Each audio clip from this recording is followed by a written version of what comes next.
Hello everyone and welcome to another episode of the Unplugged Woodworking's podcast. So, what have I been up to? I have literally just got back like 2 days ago. Obviously been working away. So, I did get the shelving units I started building before I went away complete, which was really good. I can basically get the rest of the finishes, the rest of the coats of finish on that unit and get it to the customer. That's going to be pretty cool. Get it out of the way. So I actually did post some pictures of that today.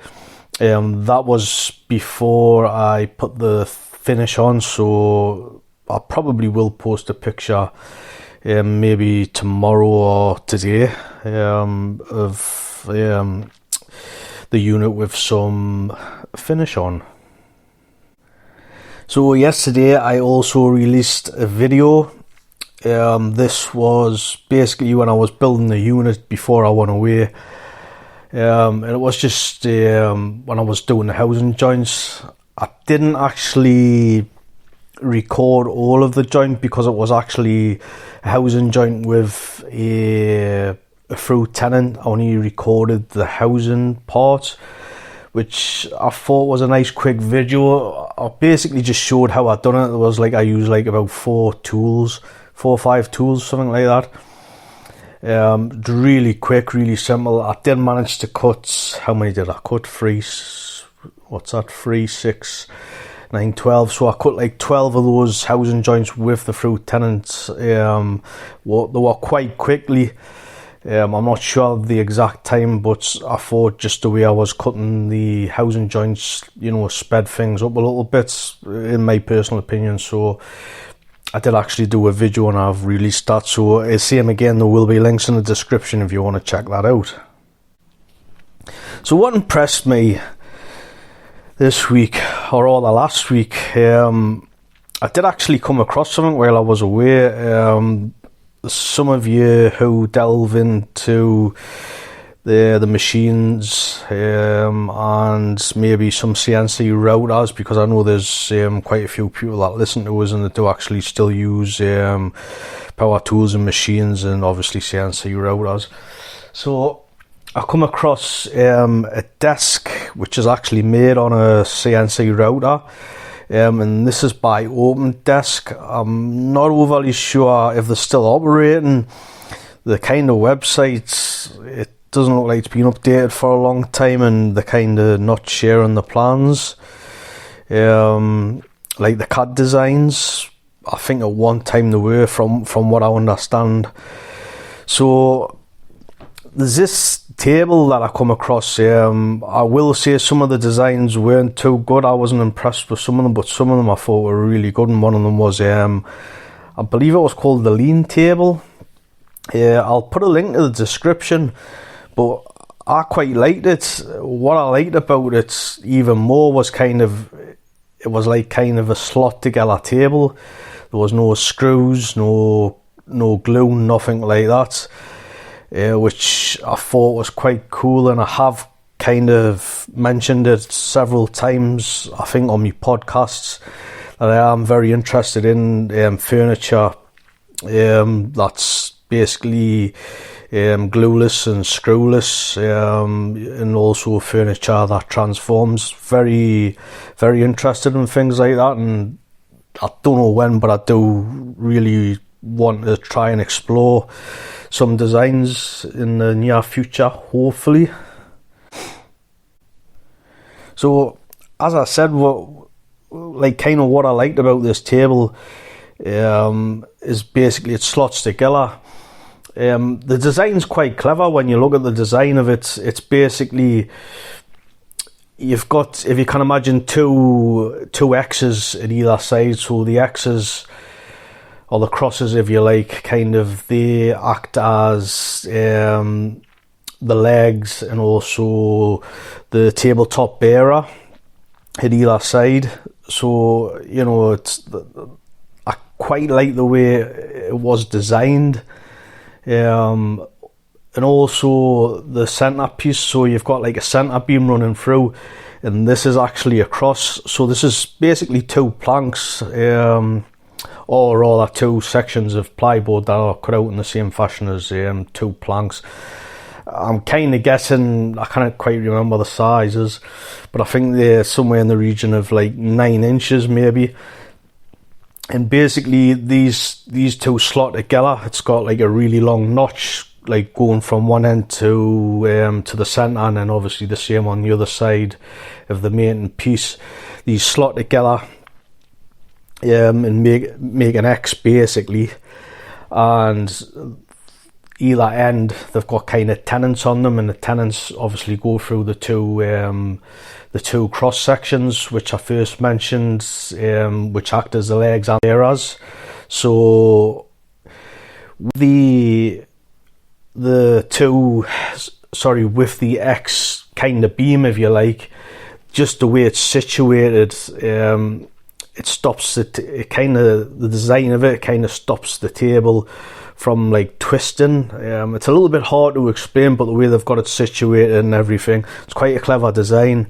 So what I also liked about it, and I find this a bit bizarre for myself, but I was quite liking the contrast of it's actually got like white laminate on top of it, and obviously it's a birch ply.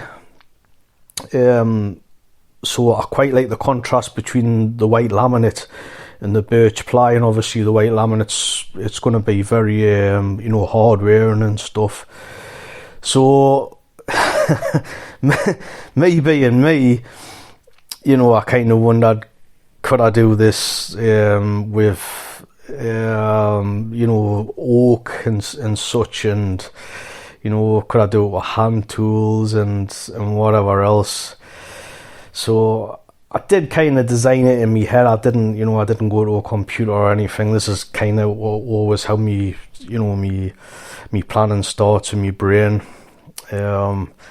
So I did get it quite close to their design. I did change a few things, but obviously there is issues. So one of the issues that I come across if I was to use like solid wood like oak, say, is obviously the movement. You're going to have movement in the oak, which could be problematic, because the way it's kind of designed, this table is like a lot of tight tolerances in it. So that was kind of an issue. And also the cross beam section, when you put that together, that probably could be prone to splitting, especially if you're going to use oak, because oak splits quite easily. So that kind of would be an issue. Obviously, you mitigate these issues if you're using ply just because of the construction or the design of ply. Obviously it's got long grain to cross grain lamination. So that's what makes ply really strong with the glue. So, kind of, to be honest, I do actually really fancy the design. Obviously, I'm not going to be doing this on a CNC router. I wouldn't enjoy it. It would be pretty cool to have a CNC router. Shock horror. A lot of people would be shocked to hear us say that, but as cool as it would be, I don't think I would enjoy it, because kind of me watching a CNC router cutting something out, it's kind of taking the fun away from us, obviously, because I do like to get, I do like to be hands-on with hand tools. So I'm not ruling out possibly doing it with some power tools, because I could always cut some templates by hand, and basically, just use a router to cut them out. I could do that. I'm kind of not going to rule that out, because I really like the design. But at the same time, I'm kind of torn between a dining table and a kitchen island, and this is actually for myself. It's kind of getting ridiculous now. I've like kind of been in this house like, is it 3 years now? It's coming up to 3 years, I think, this Christmas, and I've even built myself a dining table. I mean, you know, come on. I've built everything else for everybody else, but you know, I kind of think I'm gonna have to start putting furniture for other people kind of to one side, and I really need to work on my own house. But I digress. So today, I was kind of when I was taking photos of me, the unit I've just made, I was looking at it, and I do this quite often. I look at a piece of furniture and I think to myself, that really doesn't look good. It really doesn't look good, and it's not until I start like kind of like reassuring myself and saying, well, it's going to look like this once I do this, and it's going to look like that once I do that, and it kind of was like that, like for the last couple of days as I was doing these things. So kind of the title of today's podcast is going to kind of be like, how should I put it? Maybe the little things that make a difference. You know, like kind of if your piece of furniture doesn't look too great, you know, you could possibly do what I'm going to suggest, and this is what I do. So, you know, take it with a pinch of salt. You know, I'm not saying, you know, this is going to turn your furniture into some super duper beautiful thing, but kind of this is kind of what I do to, you know, to spruce things up. And they're only little simple things, you know. It's nothing special, but it works for me, and it helps to stop my brain from overthinking things. So kind of one of the first things I'm going to go over is probably the finish. So I think I've talked about this before. Kind of finishes they'll always make the difference. It's happened to me so many times. I've built a piece of furniture and I thought to myself, that looks really, really terrible. Whereas now I've kind of, it is in my head that I know it's going to look like at least 5 to 10 times better once I put that finish on. Obviously, it kind of does depend what type of finish you use. In my opinion, it does anyway. There'll be some that will disagree, there'll be some that will agree with us. At the moment, my flavour of the week, if you like, is Osmo oil. It has been for a while. I do like Danish oil. I probably prefer the pop and the colour of Danish oil. I think, in my experience, Danish oil seems to make it just slightly darker, just a shade ever so slightly darker, which I think I kind of like or prefer a little bit more. But Osmo oil will get it pretty close to that, and with the added bonus, Osmo oil is a lot tougher. The thing I don't like about Danish oil is it's, as I've just said, it's not as tough. It scratches easy, and that just like, you know, it kind of defeats the object. Depending on what you're using it for, obviously. But as I said, if you're gonna, you know, spend the time and whatever else, I think you should, you know, spend the money. Maybe I know not everyone can afford Osmo oil because it is expensive, but if you are able to, I would kind of recommend it. So that's kind of one of the things that obviously it's a given that you will put a finish on, but I think this is more like a bit of reassurance. Well, for me it is. So is what I would say, a good finish, or you applying a good finish, will make all the difference. Now, don't get us wrong, you can't just put a finish on and like basically slap a finish on and it's gonna, you know, look great, you know, because that doesn't happen. Obviously, when you're first starting out, you'll probably make a few mistakes. You might leave streaks when you're putting it on. You might have drips, so on and so forth. You get where I'm going with this. So, you know, basically take the time to learn how to apply a good finish. I mean, for me, when I use Osmoil, what I tend to do at the moment, I'm using kind of like a scraper, sort of like a plastic. I can only describe it as a plastic scraper, and basically I'll just kind of scrape the finish on. You know, there's a lot of Instagram videos of like people doing all crazy stuff for the wrists, and I'd seen it a while ago. I think I have talked about this on a podcast. I've seen it ages ago, and I thought they're just kind of showing off, but it is actually quite a good method to actually apply the Osmo oil. So that's how I put it on, and I always finish with like kind of 2 wipes now. So I'll kind of wipe it down, and that gets rid of like any little streaks, because I do try to like get all the streaks out of it when I'm using the scraper.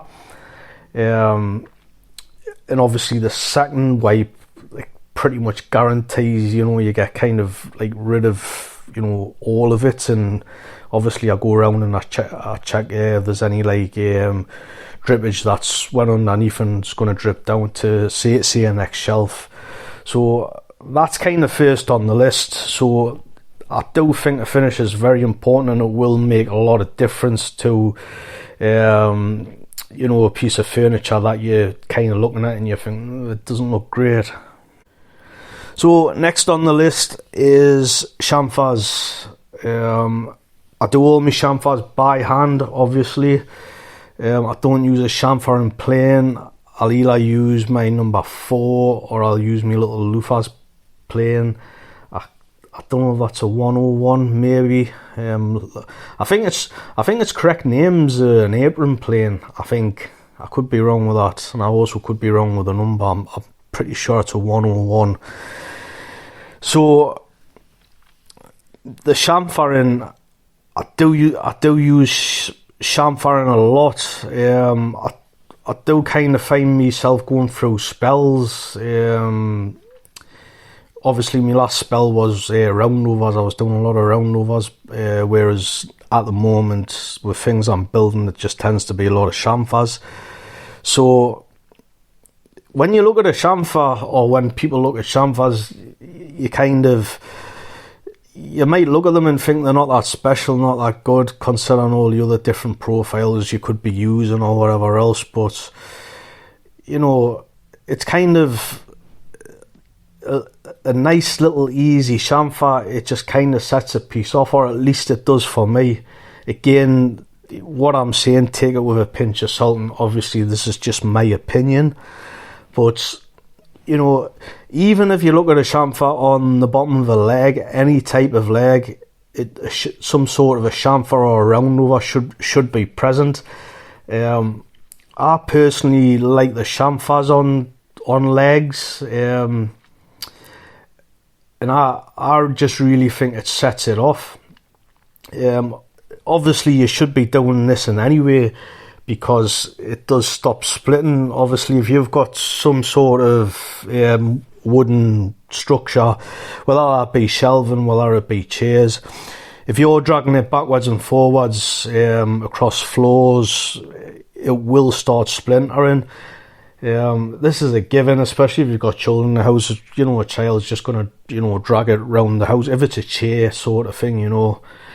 So obviously if you've got like a chamfer or some sort of a round over going on at the bottom of the leg, it's just going to stop it from doing that. It's basically splitting.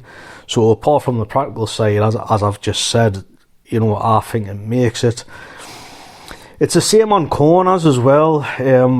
I've shown this in a few of my Instagram posts. I mean, if you if anyone's interested, you could have like a flick through my Instagram. There's quite a lot of posts. I think there's like 1,000 plus posts now, so there is a lot to delve through. But I think one of the good like things about chamfer, and what I like especially when it comes to corners, when you'll have the end grain chamfer coming in, and you will have with the grain chamfer coming in, so that meets at 90 degrees, and then you can also chamfer on the thickness portion of the corner. That would be on the very edge.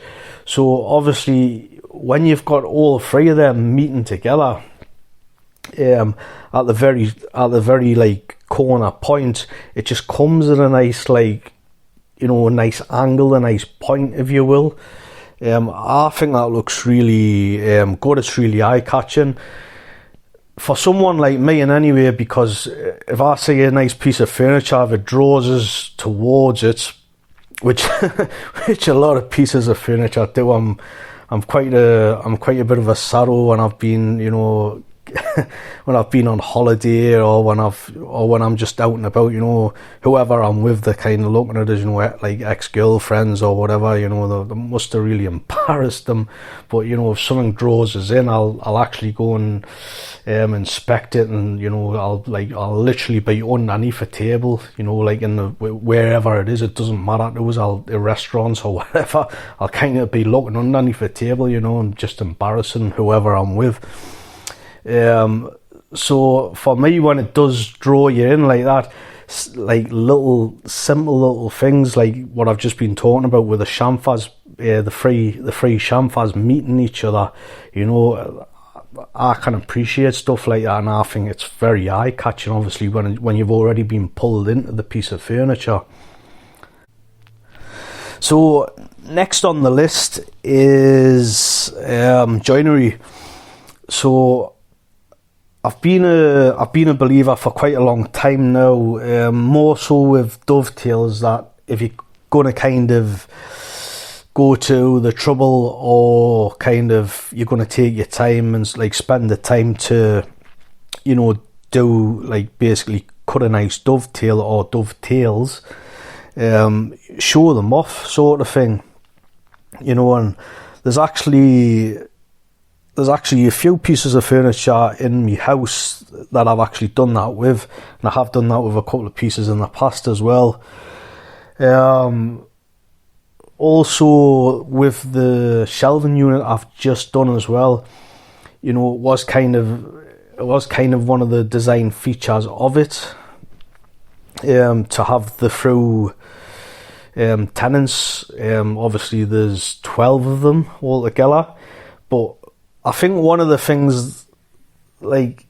simple things that I think sets it off, again, this is just personal preference, obviously take it with a pinch of salt what I'm saying, but what I like to do, and it's also got a practical use, and I think I've talked about this before, is that when I'm doing the through tenant, I'll split the tenants or sew the tenants on a diagonal. On this particular unit that I've just done, I actually had it so the diagonal was pointing away from the centre, so was basically, it's on the diagonal and it's going from the centre, if you like, or the inside, and it's going up to the outside. So obviously on both sides it's identical.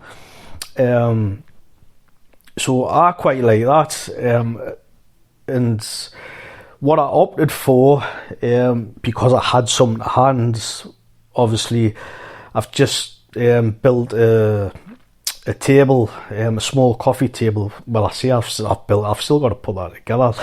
That's another project that hasn't been finished off. I really must get that finished off.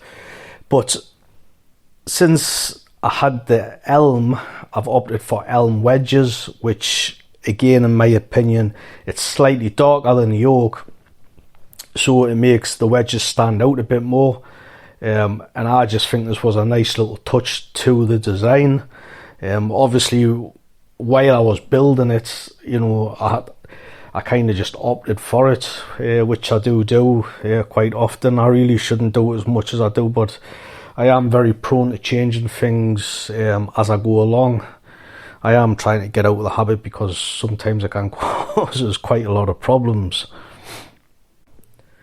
Something I forgot to mention at the start of this podcast with regards to finishing.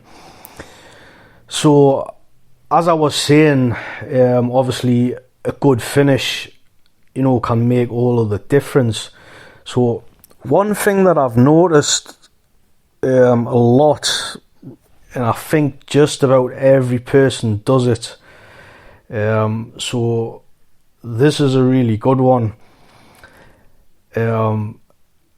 What I've started to do now, I didn't used to do it, but I have just started doing this, is I've started sanding in between coats. Now, I know a lot of people are probably saying, what are you doing sanding between coats? I never used to. Obviously, I used to leave it till the last coat or maybe the second last coat and then do it. But I have started just recently doing, all of the coats. I use some 400 grit, so it's quite fine. And on the very last, when the very last coat's dry and it's been like a light sand, and these are, by the way, these are very light sand, and you don't have to go crazy with these. Is what I'll do is I'll put beeswax on it. If you put beeswax on it, you rub it in, and then is what I'll do. I'll get a shoe brush, what you would use to shine your shoes with. I use that. That gets into all the nooks and crannies. Give it a good scrub with that. Wipe the excess off. And I leave it for 15 to 20 minutes, and then I give it a good buff up. So, is what this does. It gives it a silky smooth finish, like feeling. So going back to what I said, like when I first started talking about the wax finish, is that just about everyone, when you give them the piece of furniture, or even if it's someone just passing by, someone visits the house, something like that, as soon as they say that, and I don't know what it is, everybody wants to touch that piece of furniture for some strange reason. I don't know what it is, but I would be willing to bet my house and my car on it. It's really crazy to watch. As I said, I haven't known anyone not to do it. If I've kind of like, it's saying, it's like, oh, is it finished? Oh, yeah, it's finished, and they'll kind of go over, and one of the first things they'll do is touch it. They'll run the hand like along it. It's really bizarre. I don't know if anybody else has noticed that. But yeah, so I think that's another good thing to kind of up your furniture piece, especially if you're making it for somebody, because I think if someone touches it, and I have had a lot of comments where people say, wow, how silky smooth is that? How do you get it so silky smooth? I had quite a lot of people say that to us, and it's that's a positive, and it's very pleasing. It's very pleasing for people to have, whatever I've made them, to have it like silky smooth, so I think that's another good one, to kind of up the furniture, if you like. Okay, so next on the list is ironmongery. So ironmongery could be a number of things. It could be handles, it could be hinges, it could be special types of screws, it could be rosehead nails. Now, I quite like rosehead nails, and I've incorporated rosehead nails into a few pieces of my furniture. I mean, at the moment, I'm kind of looking at a dovetail blanket chest. the one, if anyone that follows us on Instagram or has done for a while, they've probably seen us cut the Japanese dovetails. That took us absolutely ages to do. Quite enjoyable, quite stressful, but it really looks good. But on the top, I opted to use some rosehead nails. I think it looks quite good, but again, that's personal preference. I think I've got a bench with the rosehead nails in. I quite like that. That was kind of a bit of a what's the word I'm looking for? An exercise in kind of making furniture quickly. I've done exactly the same with a little coffee table, and I think that was kind of sort of the same principle. So I think certain types of ironmongery can kind of help you to up the furniture or make a piece of furniture. It's the same with like drawers.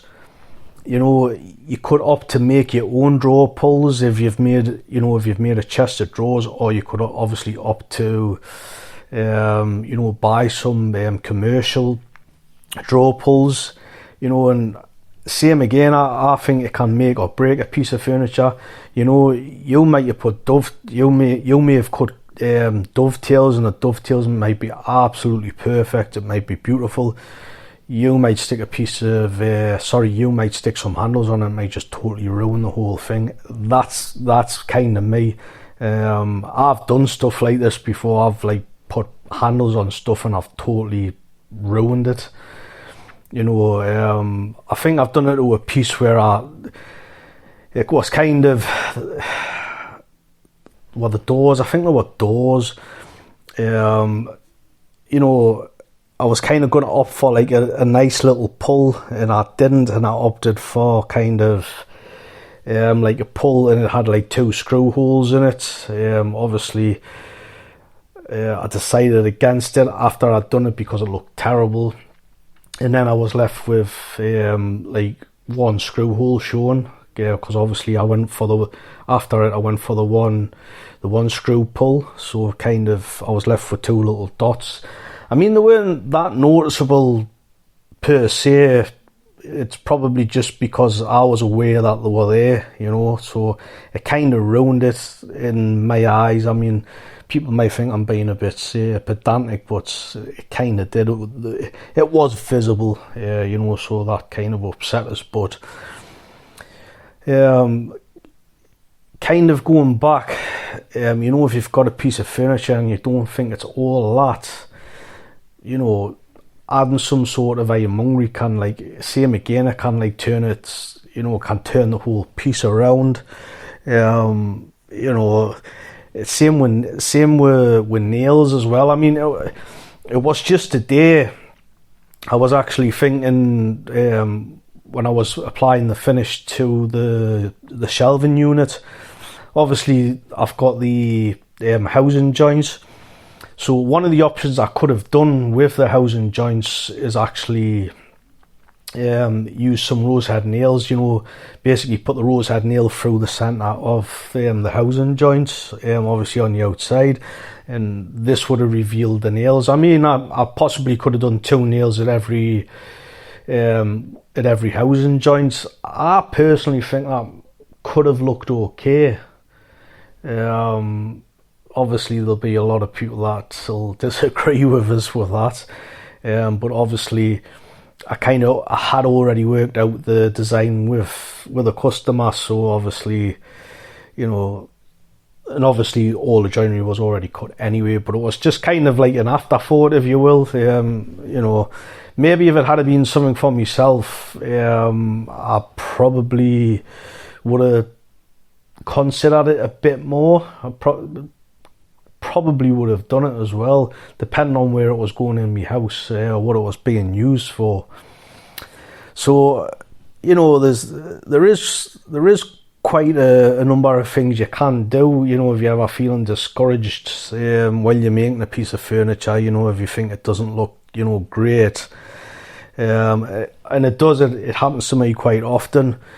And this is my little list that I go through, you know, and I'm forever adding to it. So, you know, who knows, in a couple of years' time, there's probably going to be a couple more things, or maybe, you know, I might be taking things out of this list, but, you know, that's kind of how my mind works. So I think that's pretty much it for today, guys. I feel I've rabbit on enough here today. So, yeah, that's it. Until the next time, I shall speak to you guys later.